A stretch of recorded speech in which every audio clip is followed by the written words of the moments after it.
Okay, Assalamualaikum dan selamat pagi semua. Hari ini bersama lagi dengan Cikgu Siti untuk subjek KBS Pembuatan Pakaian Wanita. Okay, seperti yang dijanjikan, hari ini kita akan masuk topik baru iaitu pembuatan pakaian kanak-kanak. Kod untuk pembuatan pakaian kanak-kanak ini adalah TA-11-11212C04. Okey.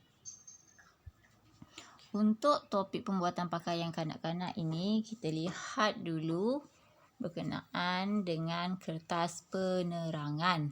Okey, kertas penerangan untuk pembuatan pakaian kanak-kanak ini akan menjelaskan berkenaan dengan spesifikasi pakaian kanak-kanak. Okey, cara mengukur pakaian, cara mengukur badan untuk menghasilkan pakaian kanak-kanak, cara mendraft untuk menghasilkan draft pakaian kanak-kanak, okey, cara menggunting dan juga menjahit pakaian kanak-kanak, serta cara membuat kemasan dan acu padan bagi pakaian kanak-kanak. Okey, segala yang berkaitan dengan penghasilan pakaian kanak-kanak akan kita pelajari dalam kertas penerangan ini.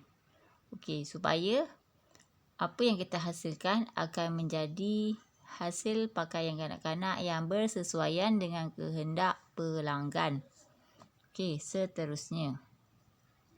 Objektif pembelajaran pada hari ini, cikgu hanya akan fokus pada di akhir pembelajaran, cikgu nak murid dapat mengenal pasti dan menyatakan spesifikasi pakaian kanak-kanak.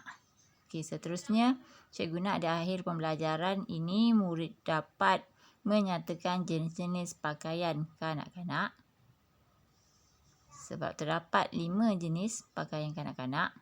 Dan kemudian cikgu nak murid-murid boleh melakukan aktiviti melakar pakaian kanak-kanak. Ini adalah 3 perkara yang cikgu nak murid-murid kuasai dalam pembelajaran pada hari ini. Okey, seterusnya jom kita lihat spesifikasi pakaian kanak-kanak. Pakaian kanak-kanak ialah pakaian yang dipakai oleh kanak-kanak sebagai pakaian harian, sama ada pakaian formal ataupun casual. Okey, biasanya pakaian ini dipakai semasa melakukan aktiviti luar seperti bersesiar atau membeli belah bersama keluarga.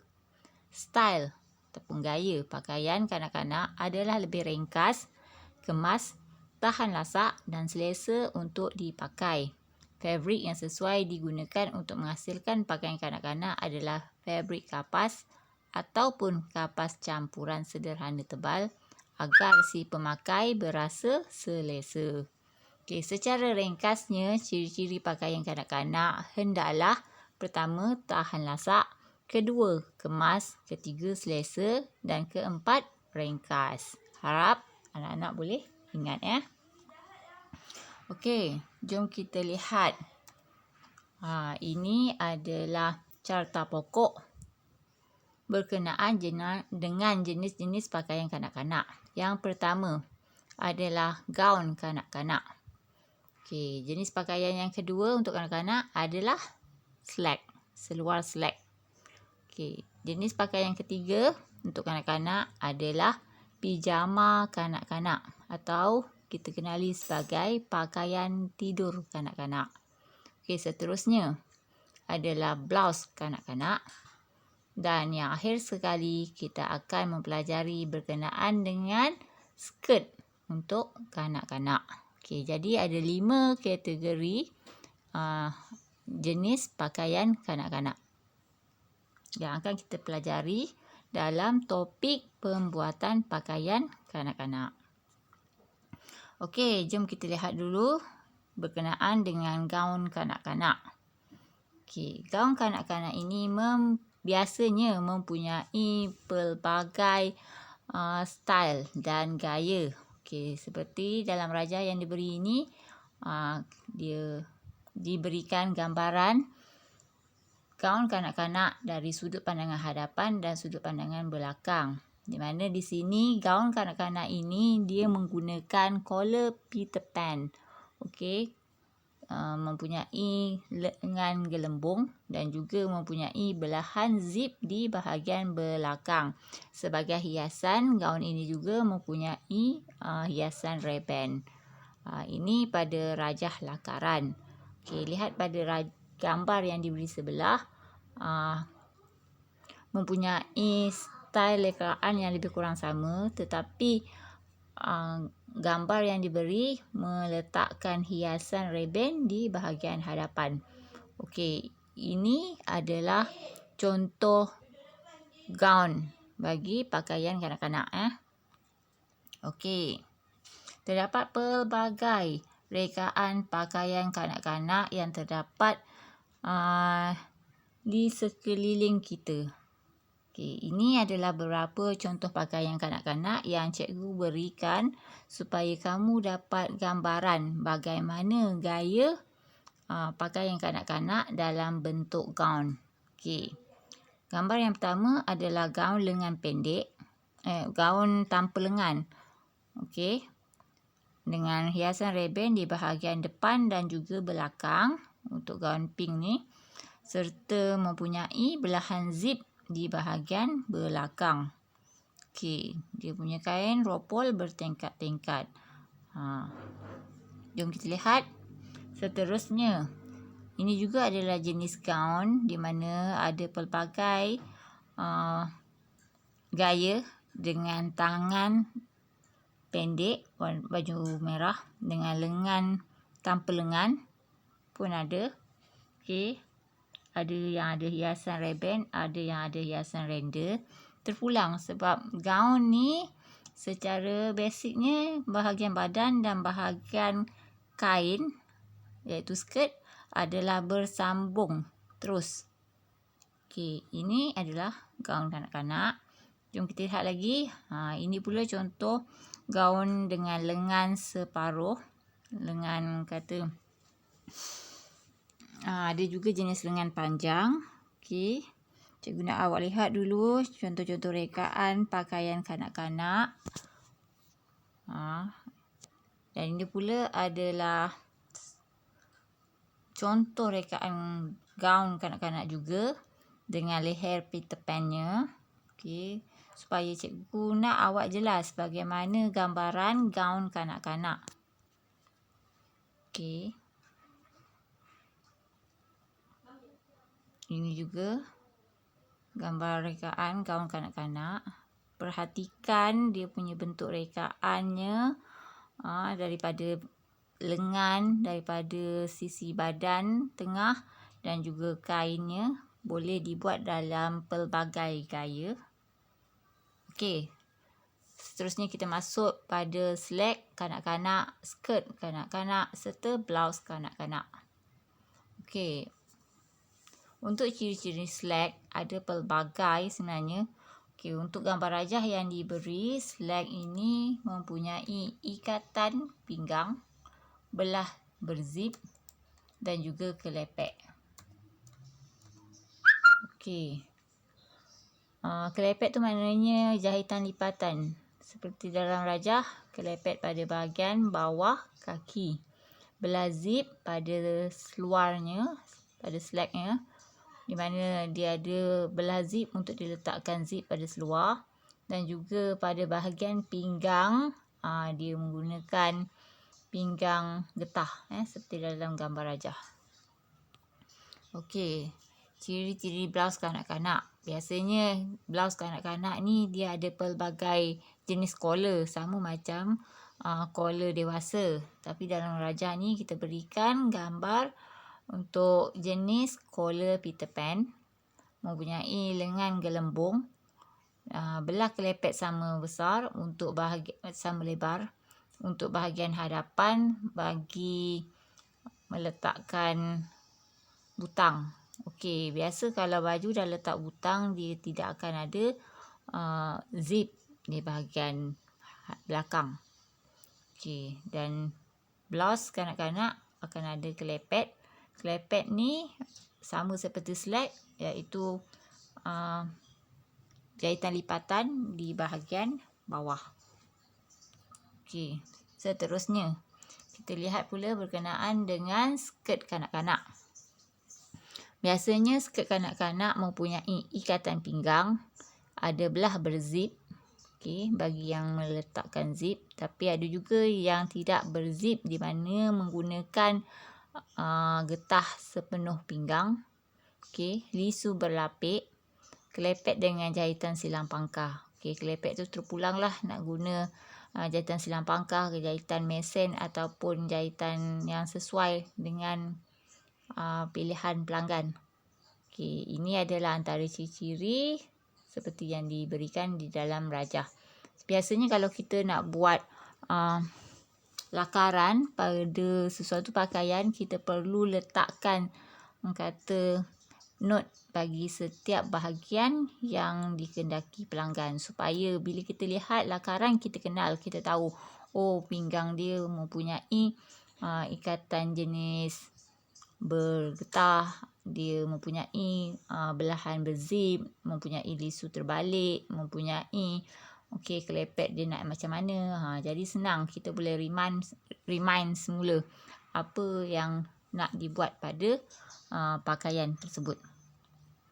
Okey, ini adalah beberapa contoh slack dan blouse bagi kanak-kanak. Okey, cikgu nak anda biasakan dulu dengan gambar slack serta blouse bagi kanak-kanak. Sebenarnya untuk blouse kanak-kanak dan dewasa lebih kurang sama saja. Cuma saiznya dan juga fashion bagi setiap pakaian itulah yang membezakannya. Okey.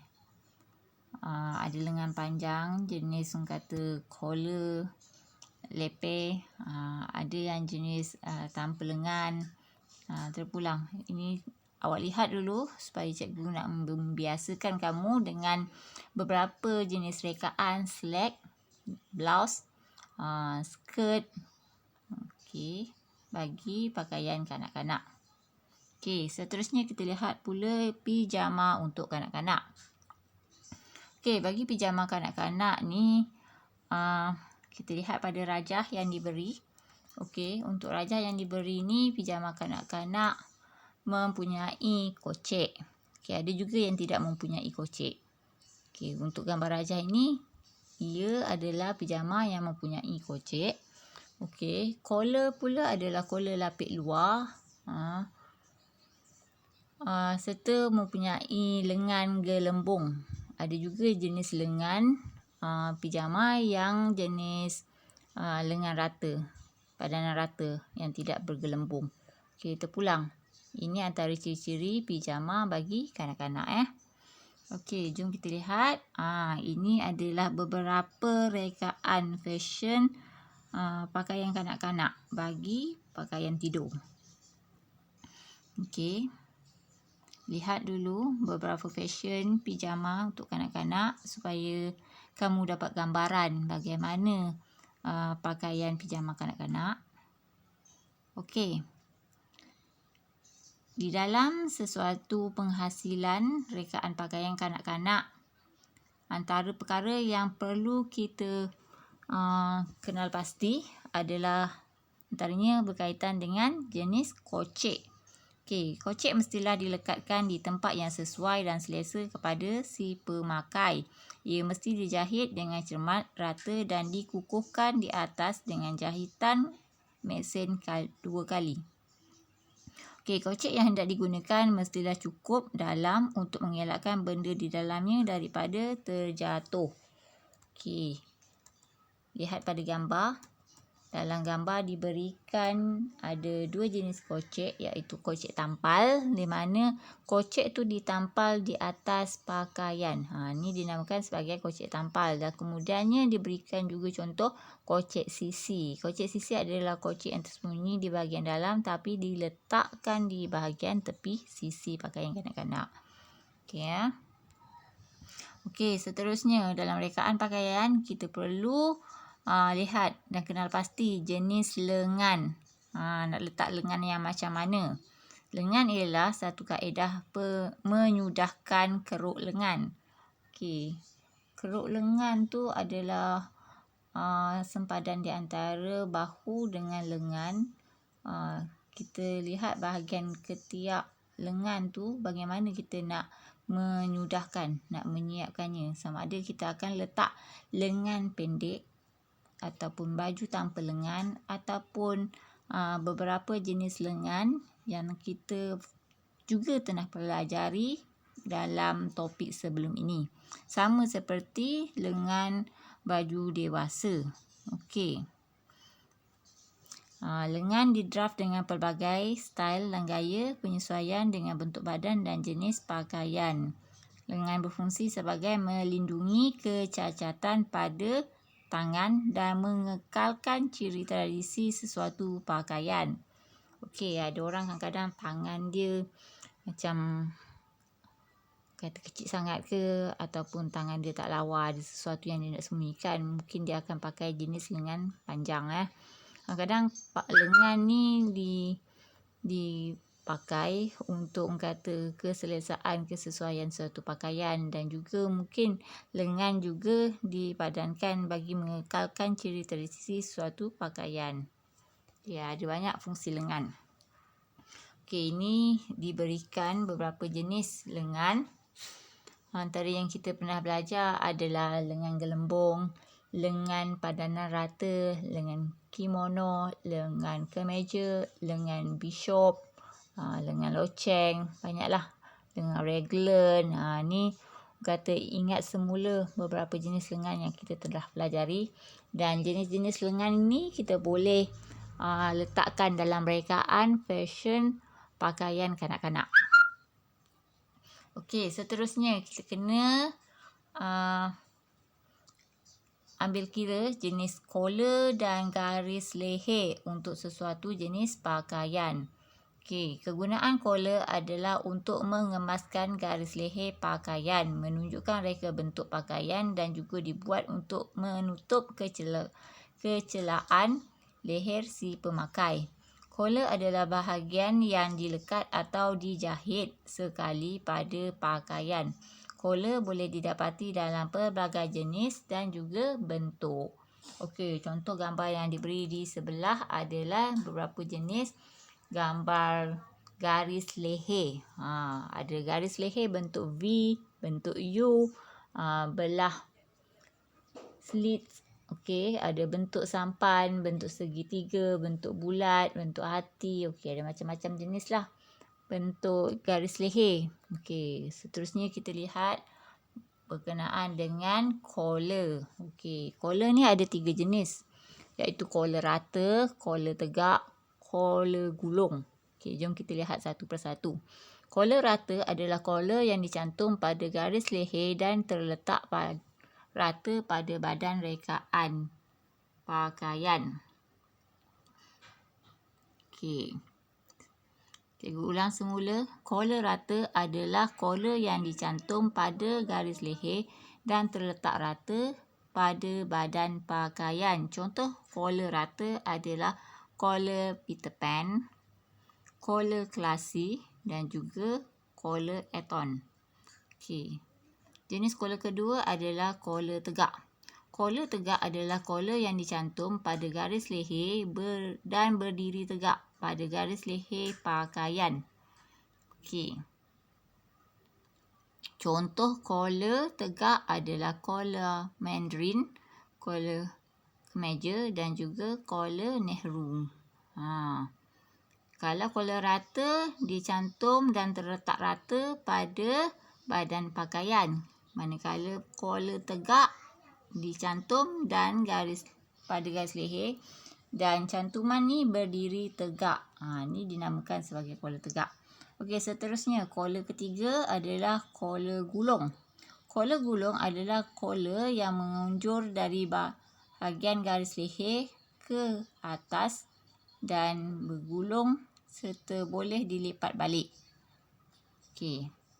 Contohnya adalah collar simpul hias, collar selendang dan juga collar river.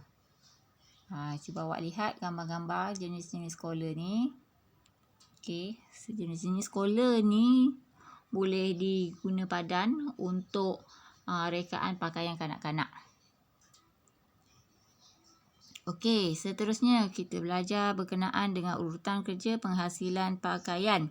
Secara kebiasaannya, urutan kerja penghasilan pakaian bagi setiap jenis pakaian adalah sama. Okey, untuk menghasilkan selai pakaian kanak-kanak, perlulah mengikut urutan kerja seperti berikut. Yang pertama, kita perlu buat lakaran pakaian kanak-kanak. Okey, selepas siap lakaran pakaian kanak-kanak, yang kedua kita perlu mengambil ukuran badan. Okey, ukuran badan bagi pakaian yang kita nak hasilkan. Mestilah kita akan ukur pakaian dari ini pada badan seorang kanak-kanak. Okey, seterusnya langkah ketiga adalah mendraft pola berdasarkan kepada nilai ukuran yang telah kita ambil dari bacaan ukuran badan kanak-kanak, baru boleh kita nak draft pola. Okey, keempat, menggunting fabrik berdasarkan pola yang kita tekap pada kain.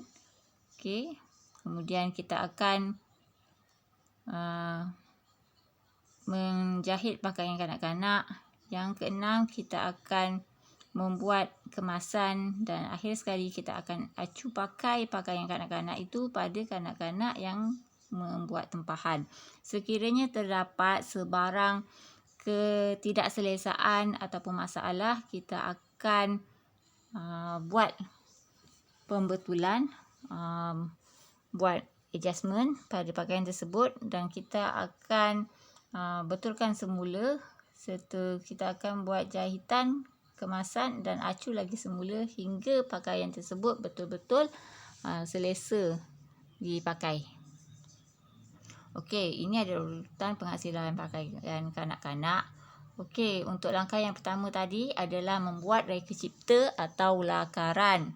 Sebelum kita membuat reka cipta atau lakaran, jom kita kenal dulu antara alatan untuk membuat lakaran. Okey, alatan pertama yang kita perlukan adalah kita perlukan kokois. Kokois ni adalah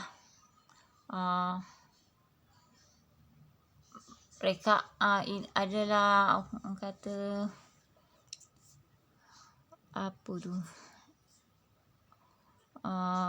gambaran lah, bentuk badan. Okey, kedua kita perlukan kertas A4 ataupun kertas untuk melakar. Kita juga perlukan pensel atau pen pemadam untuk memadam kalau ada kesilapan pada lakaran, warna air, warna color atau oil poster untuk kita mewarnakan lakaran tersebut supaya kita dapat gambaran warna yang sesuai bagi kita punya lakaran serta media-media lain. Ini adalah alatan yang diperlukan untuk membuat lakaran. Okey, sebagai tugasan, cikgu nak murid-murid hasilkan 2 lakaran pakaian kanak-kanak berpandukan apa yang telah cikgu ajar. Okey, kanak-kanak murid juga bebas memilih jenis pakaian kanak-kanak yang ingin dilakarkan. Sama ada kamu nak lakarkan jenis nak lakarkan gaun kanak-kanak, okey, ataupun kamu nak lakarkan skirt dan blouse kanak-kanak, atau kamu boleh buat lakaran slack dan blouse kanak-kanak, ataupun kamu boleh buat lakaran baju pijama, iaitu baju tidur kanak-kanak. Okey, lakaran perlu diwarnakan mengikut kreativiti masing-masing. Okey, ingat cikgu nak 2 lakaran pakaian kanak-kanak. Awak imagine, awak lukis pakaian kanak-kanak tersebut. Dan gambar, snap, hantar pada cikgu. Okey, ini cikgu berikan contoh hasil lakaran pakaian kanak-kanak yang perlu anda lakukan. Cikgu nak buat macam ni. Ada gambaran dari sudut hadapan dan dari sudut belakang. Okey, cikgu nak 2 tau. Hasilkan 2 rekaan. Okey, terima kasih kerana menyertai PDPR pada hari ini. Selamat melakar pakaian kanak-kanak. Okey, Assalamualaikum dan salam sejahtera.